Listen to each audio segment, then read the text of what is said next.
রাসূল সাল্লাল্লাহু আলাইহি সাল্লাম বলেছে, তোমরা জানাজা এবং দাফনে যে ব্যক্তি শরীক হবে আল্লাহ তাআলা তাকে 2 কেরাত সওয়াব দেবে। কয় কেরাত মনে আছে? এক একটা কেরাত কিসের সমান? উহুদ পাহাড়ের সমান। রাসূল বলেছেন, কেউ যদি শুধু জানাজায় শরীক হয়, দাফনে গেল না, কবরে গেল না, শুধু জানাজায় শরীক হলো, তাহলে কতটুকু সওয়াব? 1 কিরাত, একটা উহুদ পাহাড়ের সমান সওয়াব আল্লাহ তাকে দান করে দিবে। সুবহানাল্লাহ। রাসূল সাল্লাল্লাহু আলাইহি ওয়াসাল্লাম বলছে, আসরিউ বিল জানাজা, তোমরা জানাজা দ্রুত করো। দ্রুত মানে তার প্রসেসিংটা, ইন্তেকালের পরে তার গোসল, তার কাফন, তার জানাজা, তার কবর তৈরি করা, দাফন করা দ্রুত। এটা রাসূলের কথা, আসরিউ জানাজা, দ্রুত করো। কেন? যদি লোকটা নেককার হয়, ফরহেজগার হয়, তাহলে সে আরো কল্যাণের দিকে ধাবিত হচ্ছে, জান্নাতের দিকে যাচ্ছে। দ্রুত জান্নাতের দিকে, কবরের জান্নাতের মাটিতে শুয়ে আসো। আর যদি বদকার হয়, পাপী হয়, তোমাদের ঘাড়ের বোঝা হালকা করো। এই জন্য রাসূল বলছে, যে কোনো মৃত ব্যক্তির ক্ষেত্রে দেরি করা এটা ইসলাম কখনোই সমর্থন করে। রাসূল সাল্লাল্লাহু আলাইহি ওয়াসাল্লাম বলেছেন, যে ব্যক্তি কোন মৃত ব্যক্তিকে গোসল দিল, গোসল দেওয়ার পরে তার বিষয়ে গোপনীয়তা রক্ষা করলো, কোনো অপছন্দনীয় জিনিস দেখার পরও সেটা গোপন রাখলো, কাউকে বলল না, আল্লাহ রাসূল সাল্লাল্লাহু আলাইহি ওয়াসাল্লাম বলছেন, এই গোসল দেওয়ার কারণে, তার ব্যক্তিগত বিষয় গোপন রাখার কারণে আল্লাহ তাকে 40 বার ক্ষমা করে দিবে। কোন ব্যক্তি যদি গোসল দেওয়ার পরে তাকে কাফনের কাফন পরায়া দেয়, আল্লাহ রাসূল বলছে, জান্নাতের মিহি রেশমি কাপড়, মোটা কাপড় একজন মৃত ব্যক্তিকে, যে ব্যক্তি কাফনের কাফন পরায়া দেয়, আমার আল্লাহ তাকে জান্নাতের রেশমি কাপড় পরায়া দিবে। কোন ব্যক্তি যদি কাউকে দাফন করে ঢেকে দেয়, মানে কবরস্থ করে মাটি দিয়ে ঢেকে দেয়, আল্লাহ রাসূল সাল্লাল্লাহু আলাইহি ওয়াসাল্লাম বলছে, ওই ব্যক্তিকে আল্লাহ কিয়ামত পর্যন্ত পুরস্কৃত করবেন। ওই কবরের ঘর বানানোর কারণে আল্লাহ তাকে জান্নাতের একটা ঘর দান করে দিবে। সুবহানাল্লাহ। তার মানে গোসল করানো, কাফন পরানো, কবর বানানো মারাত্মক সওয়াবের কাজ, ঠিক না বে ঠিক? অত্যন্ত ফজিলতের কাজ। এখানে তো 99% আমরা এই ফজিলতের সাথে কোনো সম্পর্ক নাই। 99% জীবনে কবর বানাইছেন কে? হাত তুলেন তো। এখানে বানাইছে কয়েকজন, বানিয়েছে, আলহামদুলিল্লাহ, হাত নামান। গোসল করাবেন, কবর বানাবেন, কাফন পড়াবেন, এগুলি অনেক সওয়াবের কাজ। এগুলি থেকে আমরা দূরে সরে যাই। এখন কোদালেই ধরতে পারে না, কবর বানাবে কি? ঠিক না বে ঠিক? আপনাকে যে কোনো একটা কাজের সাথে শামিল থাকার চেষ্টা করবেন, সওয়াবের নিয়তে আল্লাহ তাআলা এর ফজিলত দান করে দিবে। জানাজার নামাজ, রাসূল সাল্লাল্লাহু আলাইহি ওয়াসাল্লাম মুনাফিকের জানাজার নামাজের ইমামতি করতে আল্লাহ নিষেধ করেছে। আত্মহত্যা ব্যক্তির জানাজার নামাজ রাসূল পড়াতেন না। যিনি ঋণগ্রস্ত তার জানাজা রাসূল পড়াতেন না, অন্য ব্যক্তি দিয়ে পড়ায় দিতেন। জানাজার ব্যাপারে রাসূল সাল্লাল্লাহু আলাইহি ওয়াসাল্লাম হাদিস আসছে যে একবার একটা লোকের মৃত্যু হলো, জানাজার খাট বহন করা হচ্ছে। রাসূল সাল্লাল্লাহু আলাইহি ওয়াসাল্লাম দেখলেন যে লোকেরা তার ভালো বলতেছে, ভালো, তার প্রশংসা করতেছে। রাসূল বললেন, ওয়াজিব ওয়াজিব ওয়াজিব। আবার একটু পরে আরেকটা জানাজা, লোকেরা তার মন্দ, খারাপ বলতেছে। রাসূল বললেন, ওয়াজিব ওয়াজিব ওয়াজিব। ওমর ইবনে খাত্তাব বললেন, হুজুর, একটা লাশের ব্যাপারে মানুষ প্রশংসা করলো, আপনি বললেন ওয়াজিব ওয়াজিব ওয়াজিব 3 বার। আবার একটু পরে আরেকটা লাশের ব্যাপারে মানুষ দুর্নাম করলো, বদনাম বললো, আপনি বললেন ওয়াজিব ওয়াজিব ওয়াজিব 3 বার। রাসূল সাল্লাল্লাহু আলাইহি ওয়াসাল্লাম বললেন, কোন মানুষ যখন মারা যায়, লোকেরা যখন তার ব্যাপারে ভালো প্রশংসা করে, আল্লাহ তার জন্য জান্নাতটাকে ওয়াজিব বানায়া দেয়। আবার কোন লোক ইন্তেকালের পরে লোকেরা যখন তার মন্দ বিষয়গুলো বলে, যে লোকটা খারাপ ছিল, লোকটা অন্যায় কাজ করেছে, জীবনে কোনোদিন মসজিদে দেখি নাই, মদের সাথে তার সম্পর্ক ছিল, অন্যায়ের সাথে তার সম্পর্ক ছিল, লোকেরা যখন মৃত্যুর পরে তার খারাপ আলোচনাটাই খালি মুখ দিয়ে বের হয়ে যায়, রাসূল বলছে, লোকেরা যার ব্যাপারে এই খারাপ বর্ণনা সাক্ষী দিচ্ছে, আল্লাহ তার জন্য জাহান্নামকে ওয়াজিব করে দেয়। কেননা আল্লাহর জমিনে আল্লাহর বান্দারাই হলো মুর্দারের সাক্ষী। আবার রাসূল বলছেন, কোন জানাজায় যদি 100 জন লোক শামিল হয়, আরেক হাদিসে আছে কোন জানাজায় যদি 40 জন লোক এমন থাকে যারা কখনোই শিরক করে না, আল্লাহর সাথে অন্য কাউকে অংশীদার করে না, কোন জানাজায় যদি এরকম 40 জন ব্যক্তি যদি থাকে, ওই মৃত ব্যক্তির জন্য ওই 40 জনের দোয়া আল্লাহর দরবারে কবুল হয়ে যায়। তাই বলে জানাজার খাট সামনে নিয়ে মানুষকে জিজ্ঞাসা করবেন, লোকটা কেমন ছিল, কেমন ছিল, কেমন ছিল, এটা বলার কোনো প্রয়োজন আছে না? নাই। যে লোকটা কেমন ছিল, কেমন ছিল, এটা কোনো হাদিস সম্মতির কথা না। লোকটা কেমন ছিল, ভালো না মন্দ ছিল, মানুষ এমনি চর্চা করবে। জানাজার সামনে আপনি মানুষের মুখ দিয়ে জোর করে বের করে, এতে কোনো ফায়দা নাই। জানাজার খাটকে সামনে রেখে লম্বা বক্তৃতা ইসলাম সমর্থিত না। জানাজার খাটকে সামনে রেখে বিভিন্ন প্রদর্শনী করা, শহীদ মিনারে নিয়ে যাওয়া, ফুল দেওয়া, এখানে দেওয়া সেখানে যাওয়া, নো, এগুলি দেরি করা যাবে না। জানাজা যদি কয়েকটা লাশ যদি একত্রিত হয়ে যায়, 5টা লাশ একত্রিত হলো, 5টা লাশের জানাজা এক নামাজে করা যাবে, কোনো সমস্যা নাই। সেই ক্ষেত্রে পুরুষের লাশ আগে, তারপর যদি শিশু থাকে শিশুর লাশ, তারপরে নারীর লাশ। অথবা যদি 5টাই পুরুষের লাশ হয়, প্রথম থাকবে যিনি মুরব্বী অথবা বড় আলেম যিনি ছিল, বড় শহীদ যিনি ছিল। এইভাবে সিরিয়াল মেনটেন করে 3টা লাশ, 5টা লাশ, 2টা লাশ একসাথে জানাজা দেওয়া যাবে, কোনো সমস্যা নাই। এখন অনেক বাচ্চারা মৃত ভূমিষ্ঠ হয়, তার ব্যাপারে হুকুম কি? আবার অনেক বাচ্চারা জন্মের 2-3 মিনিট পরে মারা যায়, এরকম হয় কি না?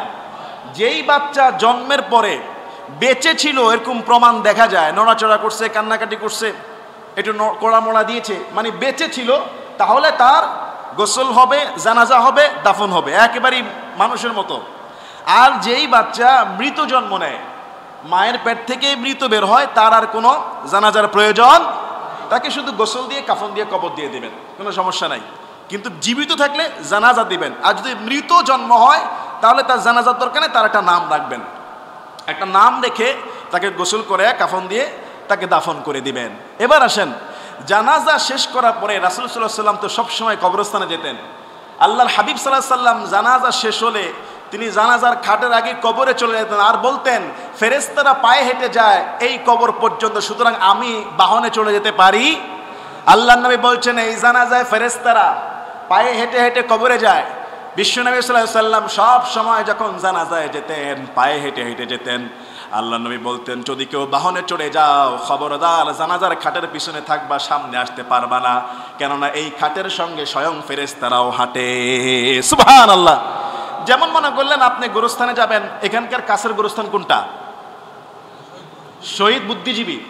এখন অনেকের মুরব্বী দুর্বল, সে তো আর পায়ে হেঁটে সম্ভব না। আপনি যাবেন রিকশায়, আপনি যাবেন হুন্ডায়, আপনি যাবেন প্রাইভেট কারে, আপনি যাবেন সাইকেলে, আপনি থাকবেন পিছনে, ওই খাটের আগে যাবেন না। আপনি একটু দেরিতে বের হবেন, একবার পিছনে থাকবেন, গাড়ি নিয়ে রিকশা নিয়ে সেই জানাজার খাটের পিছনে থাকবেন, এটাই হলো সুন্নাহ। কিন্তু যারা পায়ে হেঁটে যাবে এরা জানাজার খাটে পিছনে, ডানে বামে সামনে থাকতে পারে, পিছনে থাকাই ভালো। কিন্তু রাসূল সাল্লাল্লাহু আলাইহি ওয়াসাল্লাম সবসময় তিনি কবরস্থানে যেতেন হেঁটে, ফিরতেন বাহনে, মাঝে মধ্যে তিনি বাহনে ফিরতেন, মাঝে মধ্যে হেঁটে ফিরতেন, কেননা ফিরার সময় আর ফেরেশতারা থাকে না, ফিরার সময় ফেরেশতারা থাকে না, তবে যাওয়ার সময় ফেরেশতারা পায়ে হেঁটে যায়। আর রাসূল সাল্লাল্লাহু আলাইহি ওয়াসাল্লাম সব সময় কবরস্থানে পায়ে হেঁটে যেতেন আর বলতেন, যদি কেউ বাহনে যায় সে যেন পিছনে থাকে, জানাজার খাটের সামনে থাকবে না। জানাজার খাট যাচ্ছে সামনে দিয়ে, রাসূলের সামনে দিয়ে। আল্লাহর নবী বললেন, সাহাবারা দাঁড়িয়ে যাও। সাহাবারা বললেন, হুজুর এটা তো একটা ইহুদির লাশ, একটা ইহুদি মহিলার লাশ, তার ব্যাপারে কেন দাঁড়াবো? রাসূল বললেন, দাঁড়াও, কেননা মৃত্যুটা অত্যন্ত ভয়াবহ। হাদিসের ব্যাখ্যায় আসছে, একটা মৃত লাশ দেখে রাসূল দাঁড়াতে বলেছেন এই জন্য, এই মৃত্যু যিনি দিয়েছেন, মৃত্যুকে স্মরণ করা, মৃত্যুদাতা আল্লাহর ভয়ে দাঁড়িয়ে যাওয়া। সুবহানাল্লাহ। আরেকবার রাসূলের সামনে একটা লাশ যাচ্ছে, রাসূল বললেন, সাহাবারা দাঁড়িয়ে যাও।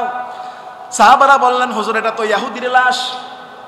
রাসূল বললেন, ইহুদি হলে কি হয়েছে, সে তো একটা মানুষ। মৃত্যুকে রাসূল সাল্লাল্লাহু আলাইহি ওয়াসাল্লাম এমনভাবে মানুষকে ফোকাস করতেন, কেননা মৃত্যু হলো ভয়াবহ, এই মৃত্যু সত্য, এই মৃত্যুদাতা একজন, তিনি কে? সে আল্লাহকে স্মরণ করে দাঁড়িয়ে যাও। আবার কোন কোন হাদিসে আসছে মাঝে মধ্যে রাসূল বসে থাকতেন, পরবর্তীতে রাসূল দাঁড়ানোকে রহিত করেছে। তবে এখনো পর্যন্ত দেখা যায় মেইন রোড দিয়ে যদি একটা লাশ যায়, বহু গাড়ি সামনে হুলস্থুল করে লাশটাকে পার হতে দিতে চায় না। আছে না নাই বলেন? আপনি মেইন রোড দিয়ে লাশ নিয়ে যাবেন, সাইকেল ঠেলতেছে, রিক্সা ঠেলতেছে, বাস ঠেলতেছে, না। একজন মুমিনের উচিত লাশ দেখা মাত্র সে তার গাড়ি স্টপ করবে, আগে লাশ পার হবে, তারপর সে যাবে। কথা বলেন ঠিক কি না? এরকম একটা সিচুয়েশন আমি পড়েছিলাম 11 নম্বরে। আমি গাড়িওয়ালাকে বললাম, জায়গা থাকুক, আপনি দাঁড়ান, লাশটা আগে যাবে, সেজন্য কষ্ট না হয়, আগে লাশ তারপর গাড়ি। লাশ দেখলে রাসূল বলতেন দাঁড়ায় যাও। আর আমরা যখন মেইন রোড দিয়ে লাশগুলি নিয়ে যাই, গাড়িওয়ালাকে হাত দিয়ে ইশারা করে থামানো যায় না, ঢুকে যায়। অন্তত 5টা মিনিট লাশ বহর, লাশের সঙ্গে যে মুসল্লি ওনাদের রাস্তা পার হইতে কিংবা এই রাস্তার সাইড দিয়ে হাঁটতে 5-10 মিনিট সময় লাগবে। গাড়ি ঢুকে যাচ্ছে, রিক্সা ঢুকে যাচ্ছে, সাইকেল ঢুকে যাচ্ছে, হুন্ডা ঢুকে যাচ্ছে। এটা মারাত্মক বেয়াদবি। এখানে আল্লাহর কথা স্মরণ করা, এখানে মৃত্যুর কথা স্মরণ করে দাঁড়িয়ে যাওয়া, স্টপ হওয়া, তাকে আগে যাওয়া। রাসূল সাল্লাল্লাহু আলাইহি ওয়াসাল্লাম যখন গোরস্থানে লাশ নিয়ে যেত, এই কবরের মাটিতে লাশ না রাখা পর্যন্ত রাসূল সেখানে বসতেন না। এখন আমাদের দেশে বাড়তি কাজগুলো কি? যখন জানাজা শেষ হয়, এবার যাওয়ার সময় 10 কদম 10 কদম 10 কদম, কয় কদম? তোলার বাগের মতো এগুলি নাই, গ্রামে গঞ্জে আছে যে লাশ বহন করতে গিয়ে 40 কদম মাপে।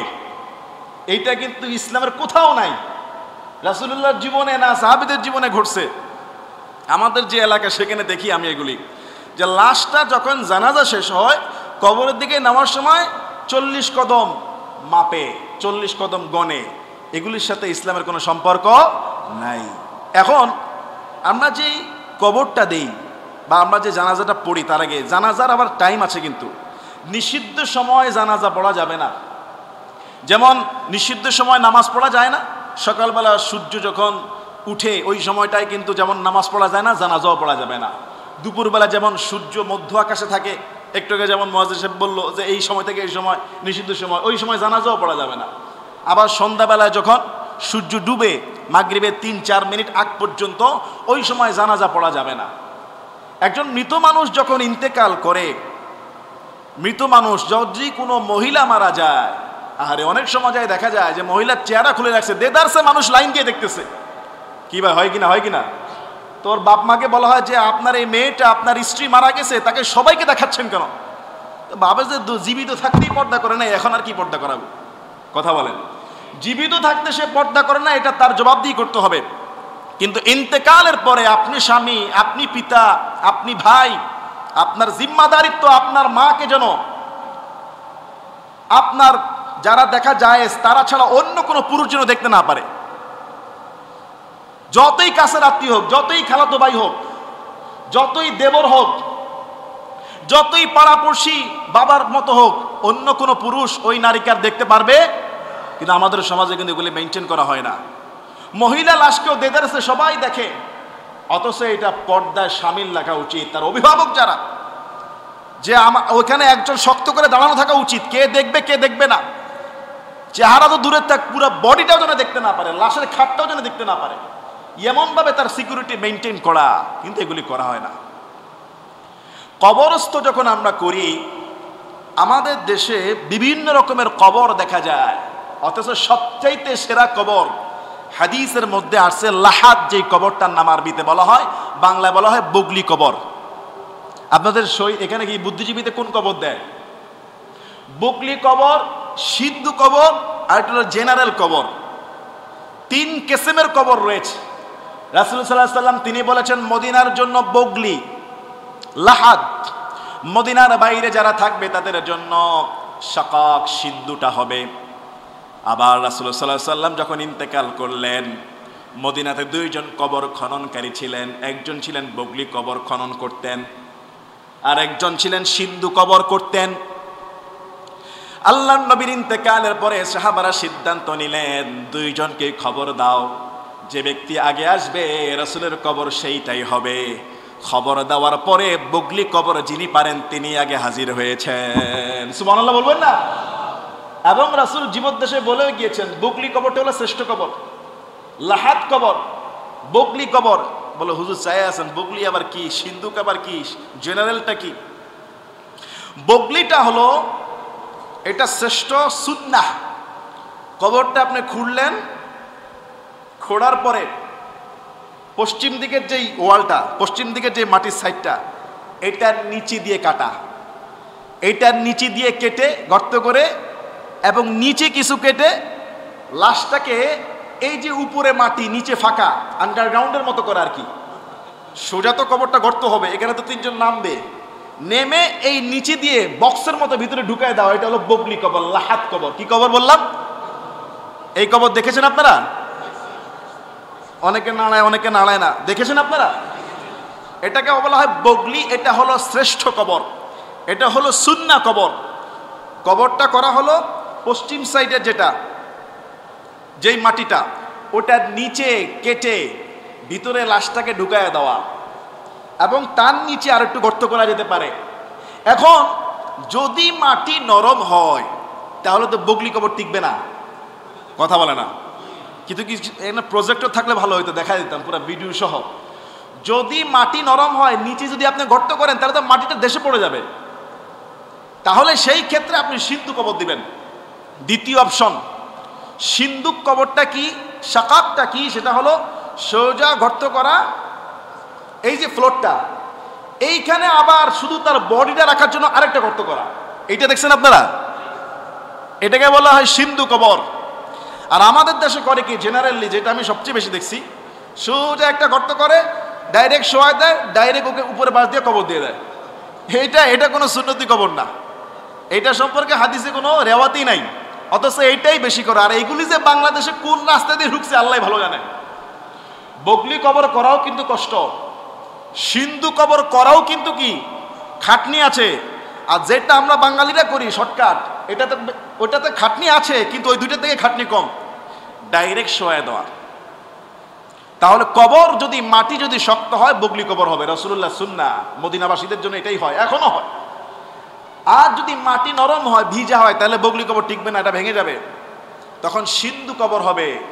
সিন্ধু কবরটা আপনার যে তলার মধ্যে আবার আরেকটা গর্ত করা সোজা করে। লাশ কিভাবে রাখবেন, লাশ আমরা কিভাবে রাখবো? এই কবর যখন খনন করা হয়, আরেকটা মারাত্মক জিনিস দেখলাম, এই কবর খনন করার প্রথম কোপের যে মাটি, এটা রেখে দেয়। কবর দেওয়ার সময় সবার হাতে দেয়, সবাই একটু শোয়ে এটাকে। কোন কোন এলাকায় এই মাটি বাড়িতে পাঠিয়ে দেয় ঝুড়িতে করে, মহিলারাও ছুঁয়ে দেয়। নাউজুবিল্লাহ বলবেন না? এরকম মাটি ছোঁয়ার কোনো বরকত, কোনো সিস্টেম নাই। কবরের নির্দিষ্ট কোনো মাটি ধরতে হবে, ছুঁইতে হবে, বাড়িতে পাঠাতে হবে, এগুলি তো রাসূলুল্লাহ দ্বীনকে আঘাত করা শামিল।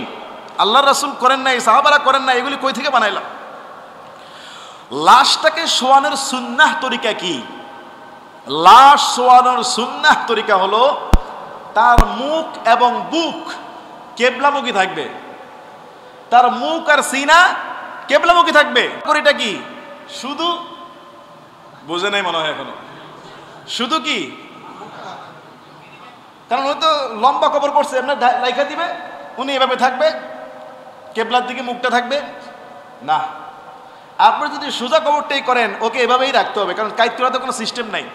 কিন্তু সিন্ধু কবর যদি করেন তাহলে ওই কাত করেই ওটার ভিতরে ঢুকানো যায়। বগলি কবর যদি আপনি করেন, বগলি কবরের ভিতরে হালকা সিন্ধুর মতো গর্ত থাকবে, ওই কাত করেই লাশ সেট করতে হবে। মৃত্যুর পরেই যেসব জানাজার খাটে দেখা যায় যে লাশ এমনি রয়েছে, তাহলে বোঝা যায় কবরটা কেমনে হবে।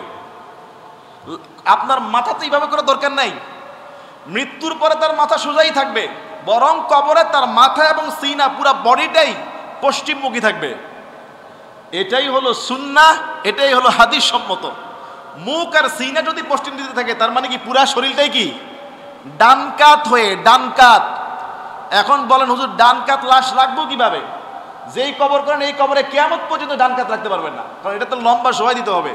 ডান কাত করলে সে উপর হয়ে যাবে, না এদিকে পড়ে যাবে। কিন্তু যদি আপনি সিন্ধু কবর করেন, মানে মাটির নিচে আরেকটা তার বডি অনুযায়ী একটা গর্ত করলেন, আধা বিঘত বা 1 বিঘত, যেটার মধ্যে সে সামনে থাকবে, পিছনে তার ওই গর্তের সঙ্গে সে সাপোর্টে থাকবে। ঠিক বগলি কবরে একই অবস্থা, তার সাপোর্ট থাকবে। এটা হলো সুন্নাহ। কিন্তু আমাদের এই মানুষ যখন মারা যায়, কিসের কবর? খালি ফোন দিয়ে বলে দেয় কবরস্থানে কবর একটা বানাও, কবর একটা বানাও। অনেক সময় এমনও দেখা যায় লাশ নামাইতে গিয়ে তার পা ঢুকে না, তদারকি নাই তো। সে যে কোন দুনিয়াতে চলে যায়, তার মাকে যে পরপুরুষ দেখতেছে খবর নাই, তার বাবার কবরটা যে ছোট বানাইছে, কবরটা কি বগলি বানালো না সিন্ধু বানালো, বা শর্ট পড়ে যায়। বগলি কবর আর সিন্ধু কবরের বাঁশটাও হয় কি আড়ে আড়ে, আর নর্মাল যেটা এটা হয় সোজা, এটা ভেঙে যাওয়ার চান্স সবচেয়ে বেশি। আর আড়ে আড়ে যেটা হয় এটা কিন্তু ভাঙে না, মাটিটা বেশি ঢুকে, চাপটা বেশি লাগে, কবরটা মজবুত হয়। কথা বলে না? কথা কি বুঝে আসতেছে কিছু? যদি কোনো ব্যক্তি জাহাজে মারা যায়, জাহাজে মারা যায় না, আর এই জাহাজ বন্দরে ভিড়তে লাগবে আরো 15 দিন, সেই ক্ষেত্রে কি করবেন? সেই ক্ষেত্রে এই লাশ 15 দিন পরে ভিড়তে গেলে এটা পচে যাবে, সংরক্ষণের জায়গা নাই। তখন সেই লাশকে জাহাজে গোসল করিয়ে জাহাজের মধ্যে নামাজ পড়ে ওই লাশ পানিতে ভাসায় দিতে হবে। পানিতে ভাসায় দেওয়ার সময় তার সঙ্গে শক্ত কিছু বেঁধে দিতে হবে, ইট পাথর, যাতে করে লাশটা ভেসে না থেকে তলায় চলে যায়। এইটা হলো তরিকা। কবরের মধ্যে আমরা কারা নামবো? রাসূল সাল্লাল্লাহু আলাইহি সাল্লামের মেয়ে ইন্তেকাল করলেন। আল্লাহ রাসূল সাল্লাল্লাহু আলাইহি সাল্লামের মেয়ে ইন্তেকাল করার পরে রাসূল সাল্লাল্লাহু আলাইহি ওয়াসাল্লাম তিনি বললেন, গতকাল রাতে সহবাস করো নাই এমন কে আছো? হযরত তালহা রাদিয়াল্লাহু আনহু তিনি বলেন, হুজুর আমি আছি। বলে তুমি নামো। এই হাদিস দ্বারা প্রমাণিত হয় কবরস্থানে এমন কোনো ব্যক্তি না নামা, মানে ভিতরে, যে গতকাল রাতে স্ত্রীর সঙ্গে সহবাস করেছে সেজন্য কবরে না নামে, যে করে নাই সেই নামবে, এই হাদিস।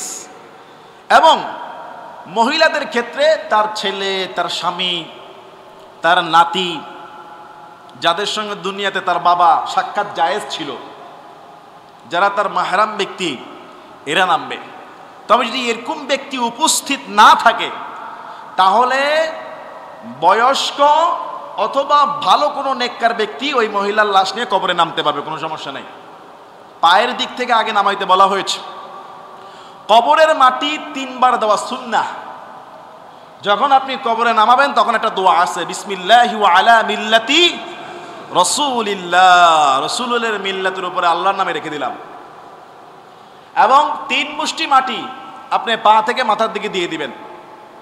অনেকে ওই যে বললাম না একটা চাক রেখে দেয়, ওই এক চাক সবাই ধরে, অথবা একটা চাক দেয় না, গুঁড়া মাটি 3 মুষ্টি। কবর তো যারা জেনারেলি সবাই দিবে, কোদাল দিয়ে টেনে টুনে দিয়ে দিবে, তবে আপনি 3 মুষ্টি হয়ে শামিল হবেন, এটা সুন্নাহ। মাথা থেকে পায়ের দিকে 3 বার দিয়ে দিবেন। কবরটা দেওয়ার পরে, এই কবরটা দেওয়ার পরে আমাদের দেশে আরো কিছু বেদাত দেখা যায়। কি হয়? যেমন কবরের উপরে আজান দেয়, কবরের 4 কোণে দাঁড়ায়া 4 কুল পড়ে, পড়ে রসুন গাড়ায় দেয়, আসে না এরকম অনেক জায়গায়? কবরের উপরে কি পানি দেওয়া যাবে? এই ক্ষেত্রে মাসালা আসছে, যদি কবরের মাটি বসানোর উদ্দেশ্য হয় যে মাটিটা তো ঝরঝরে, এটা যেন বসে যায় তাড়াতাড়ি, ঝড় বৃষ্টির যেন ভেঙে না যায়, তাহলে আপনি পানি দিয়ে এটাকে টাইট করার উদ্দেশ্য। নতুবা কোনো নিয়ম নাই যে এটাকে 3 দিন পানি দিতে হবে, 6 দিন পানি দিতে হবে, এরকম কোনো নিয়ম নেই। কবর দেওয়ার পরে সেখানে আজান দেওয়া এটা জায়েজ নাই। তবে হ্যাঁ, আমাদের দেশে আমরা একটা আমল করি যে কবর দেওয়ার পরে আমরা খেজুরের ডাল রোপণ করে দিই। এই ক্ষেত্রে ইখতিলাফ রয়েছে। একদল স্কলাররা বলছেন যে রাসূল সাল্লাল্লাহু আলাইহি ওয়াসাল্লাম জীবনে এটা একবার আমল করেছেন, অন্য কোনো কারো ব্যক্তির ক্ষেত্রে রাসূল করেন নাই। শুধুমাত্র রাসূল একবার একটা কবরের পাশ দিয়ে যাচ্ছেন আর বললেন যে, বুখারীর বর্ণনা, আমাকে একটা খেজুরের ঢাল দাও। রাসূল সেই খেজুরের ঢালটা 2 টুকরা করে 2 কবরে গেড়ে দিয়েছে, আর বলেছেন এই 2টা কবরে সামান্য অপরাধের কারণে আযাব হচ্ছে। কি অপরাধ? মানে অপরাধের কারণে আযাব হচ্ছে। একটা হলো, একটা কবরে আযাব হচ্ছে ছগলখড়ি করতো, আর আরেকটা কবরে আযাব হচ্ছে প্রস্রাবের ছিটা ফোটার ব্যাপারে সতর্ক থাকতো না, মানে অপবিত্র। প্রস্রাব করে গায়ের মধ্যে যে ছিটা ফোটা লেগে যেত, কাপড় যে নাপাক হয়ে গেছে, কোনো খেয়ালই করতো না। এই 2টা কারণে আযাব হচ্ছে। আমি আশা রাখি এই খেজুরের গাছের ডালের জিকিরের সাদাকা তাদের কবরে পৌঁছাবে। আরেকটা হাদিসে আসছে, বুখারীর বর্ণনা, সেই সাহাবী তিনি বলেছেন, আমি ইন্তেকালের পরে আমার কবরে খেজুরের ডাল দিবা। এই 2টা হাদিস থেকে ওলামা একরামরা বলে যে কবরের উপরে খেজুরের ডাল দেওয়া যেতে পারে, কিন্তু 4 কোণায় 4টা দেওয়া যাবে না, একটা যদি দিতে মন চায়, আর না দিলে কোনো সমস্যা নাই। রাসূল করিম সাল্লাল্লাহু আলাইহি ওয়াসাল্লাম হযরত আলী রাদিয়াল্লাহু আনহুকে পাঠালেন, যাও যত আকৃতি প্রকৃতি মূর্তি আছে এগুলিকে ভেঙে চুরমার করে দাও, আর যত কবর উঁচু করা আছে এগুলি সব সমান করে দাও। ফকিহির ভাষায় কবরকে আমরা যে উঁচু করি না, কবরটা মাটির উপর দিয়ে একটা শেপ করি, এই কবরটা সর্বোচ্চ উঁচু 1 হাত থাকতে পারে। শুধু কবর বুঝানোর জন্য 1 হাতের উঁচু এটাকে শেপ করা যাবে না। কবরের উপরে আপনার দেওয়াল করে দিয়ে, গম্বুজ দিয়ে দেওয়া, সামিয়ানা দিয়ে দেওয়া, ফুল দিয়ে দেওয়া, আগরবাতি ধরানো, কবরে চুনকালি করা, বিশাল আকারে টাইস করা, এগুলি কোনোটাই জায়েজ নাই। মৃত্যুর পরে মানুষের কাফনে লা ইলাহা ইল্লাল্লাহ মুহাম্মাদুর রাসূলুল্লাহ লিখে দেওয়া আছে না নাই বলেন না?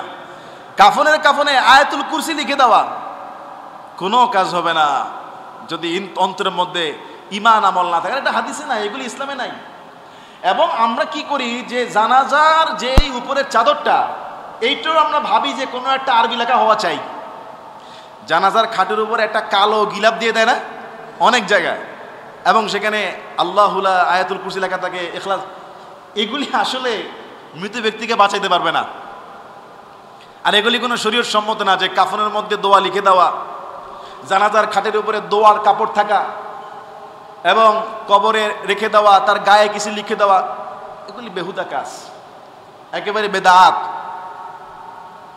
হ্যাঁ, এইটা আছে, রাসূল সাল্লাল্লাহু আলাইহি ওয়াসাল্লাম বলেছেন কবর দেওয়ার পরে তুমি তোমার ভাইয়ের জন্য দোয়া করো, কেননা সে কঠিন প্রশ্নের সম্মুখীন হচ্ছে। আল্লাহ রাসূল বলছেন মৃত্যুর কবরে দেওয়ার পরে সবাই যখন কবরের কাজ শেষ করে আমরা কি করি? চলে যাই। রাসূল বলছেন দোয়া করো, এই দোয়ার কারণে তার নিঃসঙ্গতা দূর হতে পারে।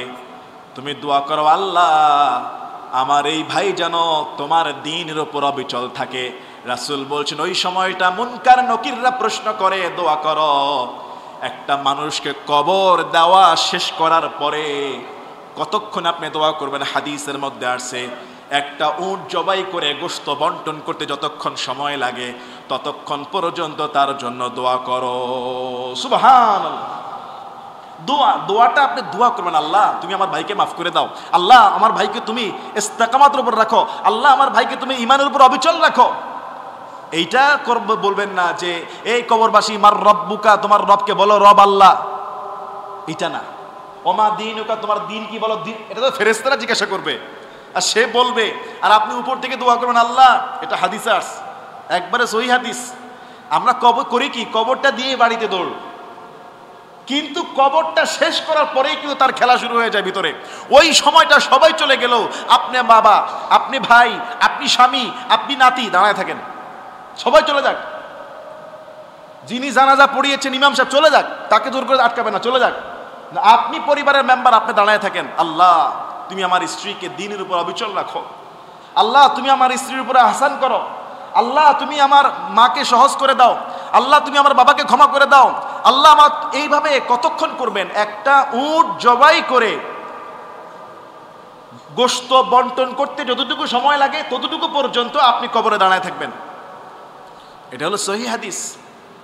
কিন্তু কবরকে কেন্দ্র করে সেখানে নামাজের জায়গা বানানো, কবরের সামনে দাঁড়ায় দাঁড়ায় কোরআন খতম পড়া, তারপর কবরের উপরে গোলাপ জল ছিটাইয়া দেওয়া, কবরের উপরে আপনার বিভিন্ন রকমের সামিয়ানা দেওয়া, কবরকে লাইটিং করা নিষেধ, চুনকালি করা নিষেধ, গম্বুজ বানানো নিষেধ, সেটাকে আপনার দেওয়াল টাওয়াল করে সৌন্দর্য মণ্ডিত করা নিষেধ।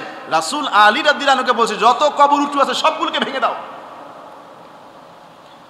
নবী করিম সাল্লাল্লাহু আলাইহি সাল্লামের জামানা থেকে এখনো পর্যন্ত কবরের চিহ্ন রাখার জন্য মাথার দিকে একটা পাথর রাখার কথা বলা হয়েছে। আজও পর্যন্ত আপনি জান্নাতুল বাকি মদিনাতে গারকাত যে কবরস্থানটা আছে দেখবেন, দেখেন না আপনারা? মদিনায় যে কবরস্থানটা আছে এখানে 10,000 সাহাবীর কবর আছে, সুবহানাল্লাহ বলেন। এবং সৌদি আরবের বাদশারা যদি মারা যায় তাদের কবর সেখানে হয়, প্রিন্সরা মারা গেলে কবর সেখানে হয়, কিন্তু একটা কবরের সামনে একটা আলিফও লেখা নাই। মানে আরবিতে তোদের ঠিকানা যে এটা বাদশাহ ফয়সালের কবর, এটা হযরত আব্দুল্লাহ ইবনে আব্বাসের কবর, এটা হযরত ওসমানের কবর, এটা মা আয়েশা সিদ্দিকা রাদিয়াল্লাহু আনহার কবর। চিনার কোনো উপায় আছে? শুধু আপনি মদিনার সেই গারকাত কবরস্থানের কথা বলছেন না, অহুদে গিয়েছেন না? অহুদে সুহাদায় যে সব পুরো প্লেন, গারকাত কবর তো একটু উঁচা আছে, পাথর একটা আছে, আর অহুদের যে কবরস্থানটা পুরোটাই কি একবার একটা খোলা মাঠের মতো প্লেন। মক্কাও যে কবরগুলো দেখলাম শুধু কবর, মাটি আর একটা পাথর কবরের মাথার এখানে চিহ্ন, জাস্ট একটা কবর, একটা পাথর। ওখানে শুয়ে আছে সাহাবা একরামরা, নবীর আউলাদরা, সৌদির বর্তমান বড় বড় বাদশারা, কোনো পরিচয় নাই। না আমরা তো ইল্লা মাশাআল্লাহ একবারে কবরের পরিচয় তো দেই, কত খ্রিস্টাব্দে কোন সময় মারা গেছে টাইম সহ লিখে দেই। কি লেখে কিনা বলেন না? কত খ্রিস্টাব্দে, কত সালে, কত তারিখে, বেলা কয়টা বাজে, কবরের অনেক নাম ফলকে এগুলি লেখা থাকে, অপ্রয়োজনীয়। শুধু যদি আপনার বাবা মায়ের কবর বা আপনার ছেলে মেয়ের কবর চিহ্নিত করার জন্য জাস্ট একটা চিহ্ন রাখতে পারেন, একটা নাম দিতে পারেন। কিন্তু এই যে বড় একটা ডিটেলস, তার জন্ম কত সালে, তার মৃত্যু কত সালে, এমনকি কি সে কি মুক্তিযোদ্ধা ছিল, কোন কমান্ডার, সেটাও লেখা থাকে। ঠিক কিনা বলেন? আমি বহু কবরস্থান দেখেছি, উনি সাবেক এসপি, লেখা থাকে কবরে সাবেক দায়রা জজ, তার কবর। কথা বলে না? আমি তো মাঝে মধ্যে জিয়ারত করি, মিরপুর 10 নম্বরের সাথে যেই কবরস্থানটা আছে ওখানে যাই মাঝে মধ্যে, আমার ছেলের কবর দেখতে যাই। তো সেখানে দেখি অনেক কবরের সামনে দেখি এখানে লেখা থাকে জজের কবর, বিচারপতির কবর, মুক্তিযোদ্ধার কবর, সাবেক পুলিশ কমিশনারের কবর। এগুলি লিখলে কি কোনো ফায়দা আছে? ফেরেশতারা কি একটু ছাড়টা দিবে বলেন? অপ্রয়োজনীয়। এগুলি হয়তো লেখে কবর যেন না ধরে, না ভাঙে, হইতে পারে যে খবরদার এটা অমুকের কবর, এই কবর নাড়াইস না। আমাদের দেশে তো চোর বাটপারের অভাব নাই। যদি কোনো বজ্রপাতে আঘাত, খাড়া পড়ে যে মারা যায়, বজ্রপাতে মারা যায়, আমি শুনেছি এই লাশ নাকি খুব দামি, এটা নাকি চুরি হওয়ার চান্স থাকে বেশি। বজ্রপাতে যে লাশ মারা যায় ওদের হাড্ডি দিয়ে, শোনা কথা জানি না বৈজ্ঞানিক কথা কতটুকু। তো বজ্রপাতে যেসব লাশ চুরি হওয়ার চান্স থাকে ওইটাকে আপনি সিকিউরিটি দেন। যেসব লাশ চুরি হওয়ার চান্স আছে ওটাকে সিকিউরিটি দেন। এবং কবরস্থানের নিরাপত্তা রক্ষা করা, কবরে বসা রাসূল নিষেধ করেছেন। কবরের উপর বসা যাবে না, কবরস্থানে আড্ডা দেওয়া যাবে না, কবরের উপরে নামাজ পড়া যাবে না। কবরস্থানে যেন গরু ছাগল প্রবেশ না করে, জীবজন্তু জানোয়ার যেন প্রবেশ না করে, সেই ক্ষেত্রে আপনি কবরের বাউন্ডারি মজবুত করেন। যদি মনে করেন যে এই লাশটা চুরি হইতে পারে, যদি মনে করেন যে এটা এমন এক এলাকা এখানে আজকে রাতে কবর দিলে কালকেই শিয়াল খেয়ে ফেলবে, হয় না এরকম?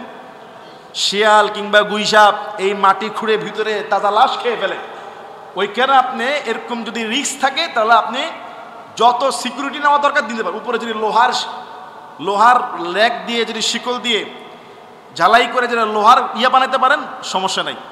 লাশ চুরি হওয়ার সম্ভাবনা থাকলে, লাশ যদি শিয়াল খেয়ে ফেলে তাহলে আপনি যত সিকিউরিটি দরকার করতে পারবেন, সমস্যা নাই। নচেত আপনি কবরের একটা চিহ্ন থাকবে, কবরের একটা বাউন্ডারি থাকবে, কবরের একটা নিরাপত্তা থাকবে।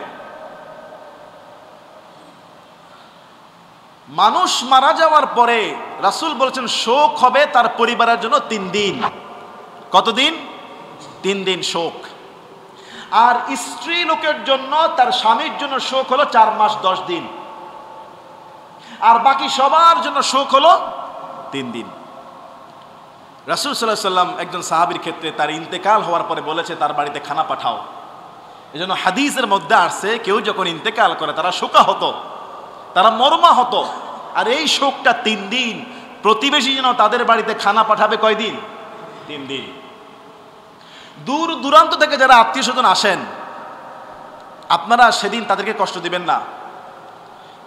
অনেক মৃত বাড়ির লোকেরা বাধ্য হয়ে দূর দূরান্ত থেকে খাবারের ব্যবস্থা নিজেরাই বাড়িতে রান্না বান্না শুরু করে দেয়। এই ক্ষেত্রে বলা হচ্ছে দূর দূরান্ত থেকে আত্মীয় স্বজন যারা এসেছেন, যদি সম্ভব হয় আপনারা চলে যাবেন তাড়াতাড়ি।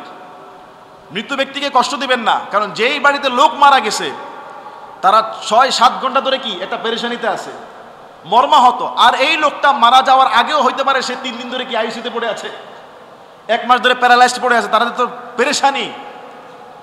ইন্তেকালের পরে তারা শোকাহত, মর্মাহত। তাদের বাড়িতে বসে থাকা, আড্ডা দেওয়া, খানা পেনার অপেক্ষা করা, এটা ঠিক না। তবে হ্যাঁ, যদি একান্ত কাছের যারা অনেক দূর থেকে আসছে, কক্সবাজার থেকে আসছে, বগুড়া থেকে আসছে, এদের তো এখন যাওয়ার সুবিধা। এই জন্য প্রতিবেশীরা যেই খাবারটা দিবে তাদের খাবার থেকে তারা খাবার গ্রহণ করবে। 3 দিন আপনারা শোকাহতের বাড়িতে খাবার পাঠাবেন। তবে যেই বাড়িতে শোক, তারা চাইলে চুলা জ্বালাইতে পারবে, কোনো সমস্যা নাই। চুলা জ্বালানো যাবে না এমন কোনো নিয়ম নেই। গরম পানি করা, চা খাওয়া, যা তাদের যদি খিদা লাগে, খাবার যদি শর্ট পড়ে, যদি বাধ্য হয়ে রান্না করতে পারবে। কিন্তু শোকাহত বাড়িতে প্রতিবেশীরা খাবার পাঠাবেন। সকালে একজন দিলেন, দুপুরে আরেকজন দিলেন, রাতে আরেকজন দিলেন, দেন না আপনারা ইনশাল্লাহ? খাবারটা দিবেন। আর যারা আত্মীয় স্বজন তারা দ্রুত জানাজা শেষ হয়ে গেলে, দাফন হয়ে গেলে কেটে পড়বেন, খাবারের পেরেশানিতে ফেলে দিবেন না। এবং মৃত ব্যক্তি মারা যাওয়ার পরে অনেকের রসম ধারণা হলো ওই রুটা নাকি সেই ঘরে আসে এবং সেই ঘর সারা রাত লাইটিং করে ওই ঘরটা, ওই রুমটা আলো জ্বালায় রাখে। কি ভাই, আসে না? নাই, আগরবাতি ধরায়, 40 দিন রু আসে। এগুলি সব ভ্রান্ত কথা। মৃত ব্যক্তির পোশাক আশাক এগুলি উত্তরাধিকের ওয়ারিস, তারা ব্যবহার করবে, সমস্যা নাই। তার রুমে তার খাটে ঘুমাইতে কোনো আপত্তি নাই, কোনো সমস্যা নাই। অনেকে মনে করে যে মৃত ব্যক্তিকে জানাজা দেওয়ার পরে বা তাকে কবরে নামাইলে তাকে নাকি গোসল করতে হয়। এগুলি বেদাত, বানানো রসম। হ্যাঁ, মৃত ব্যক্তিকে গোসল দিতে গিয়ে যদি আপনি মৃত ব্যক্তির গায়ের পানির ছিঁড়ে যদি আপনার গায়ে লাগে, সেটা যদি নোংরা পানি লাগে, তাহলে আপনি পরিষ্কার করতে পারেন, গোসল করতে পারেন। কিন্তু তাকে তার জানাজা বহন করলে, তার কবরে নামলে গোসল দিতে হবে, অনেক এলাকায় আছে। এগুলি বেদাত, বলে দিচ্ছি আর কি। এবং সবচাইতে বড় যেই বেদাত প্রতিষ্ঠিত, ইসালে সওয়াব, মৃত ব্যক্তিকে ইন্তেকালের পরে 4 দিনা এবং 40 ফিক্সড করে যে আনন্দ উৎসবটা করা হয়, কথা বলে না। রাসূলের জামানায় সাহাবা একরামদের এমন কোনো হাদিস নাই যে মানুষ মারা গেলে 4র্থ দিনে গরু কাটতে হবে, 40তম দিনে খতম করাইয়া 200 মানুষকে ডাইকে খাওয়াইতে হবে, এমন কোন নিয়ম একটা জাল হাদিসও নাই। 40 4 দিনা করে না, এগুলি জায়েজ নাই। এগুলো সম্পূর্ণ ইসলাম বিরোধী কাজ। তাহলে হুজুর করবোটা কি? হ্যাঁ, আপনি আপনার পিতামাতা, আপনার সন্তানের জন্য আপনি যে কোনো দিন সোয়াবের উদ্দেশ্যে খাওয়াইতে পারেন, সোয়াবের উদ্দেশ্যে মসজিদে দান করতে পারেন, সোয়াবের উদ্দেশ্যে এতিমখানায় একটা খাসি দিতে পারেন, এনি টাইম, এনি সময়। এটা শুধু 4 দিন আর 40 দিনের ইবাদত না। আজকের আত্মীয় মারা গেছে, আজকের পর থেকে যতদিন পর্যন্ত আপনি তার কল্যাণ চান, ততদিন পর্যন্ত এই আমল আপনি চালু রাখবেন। কি আমল? তার নামে আমি 10 জন মিসকিনকে খাওয়াই দিলাম, আল্লাহ যেন এর সদকা তাকে দান করে। আমি তার নামে মসজিদে 2 বস্তা সিমেন্ট দিলাম। আমি উনার জন্য একটা বিধবার দায়িত্ব নিলাম, আমার মা বাবার কমা ইসলামের সওয়াব।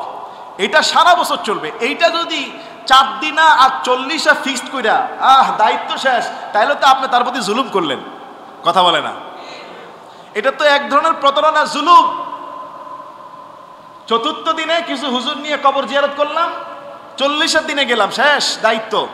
আবার 1 বছর পরে মৃত্যুবার্ষিকী দিন আরেকটু মনে করলাম, দায়িত্ব শেষ না। মৃত্যুবার্ষিকী 4 দিনা 40, এগুলি এক প্রকার আমাদের হুজুরদেরই লাভ, বুঝেন না মনে হয়? এগুলি আমাদেরই লাভ, এটা ফিক্স করবেন না। বরং আমরা যদি সত্যটা বলি, আমাদের লাভ আরো বেশি হবে। যে দোয়া সারা বছর করাইবেন, এতিমখানায় সারা বছর দিবেন, সারা বছর আলেমদেরকে দোয়া করাবেন, সারা বছর আপনি দোয়া করবেন, সারা বছর দান করবেন আপনার মায়ের জন্য, মৃত বাবার জন্য, মৃত স্ত্রীর জন্য, মৃত সন্তানের জন্য। কেন আপনি 4 দিনা ফিক্স করলেন? কেন আপনি 40 ফিক্স করলেন? এটা তো বেদাত। এই ধরনের অনুষ্ঠানকে বয়কট করেন। আমাদের টোলার বাড়ি কি এগুলি আছে? 4 দিনের দিন একটু মিলাদের আয়োজন করা, 40 দিনে একটু জিলাপির ব্যবস্থা করা, নাকি? এগুলি করবেন না। বলে ভাই 4 দিন 40, আপনার যে কোনো দিন করেন। কিছু মুসল্লিকে আপনার মিষ্টি খাওয়াইতে মন চাইছে, কিছু মানুষকে নিয়ে একটু দোয়া করতে মন চাইছে, আপনি 10ম দিনে করতে পারেন, 15তম দিনে করতে পারেন, 18তম দিনে করতে পারেন, কোনো সমস্যা। 4 দিনে আর 40 ফিক্সড করলেন, একটা বেদাতে ঢুকলেন। আল্লাহ বুঝার তৌফিক দান করুক, বলেন না আমিন। আরেকটা মাসালা যদি বলি আপনাদেরকে, রাসূল সাল্লাল্লাহু আলাইহি সাল্লামের মসজিদ ঝাড়ু দিত একটা কালো লোক। হাদিসের মধ্যে আছে সে কালো মহিলা ছিল কিংবা কালো একটা পুরুষ ছিল, নবীজির মসজিদ ঝাড়ু দিত।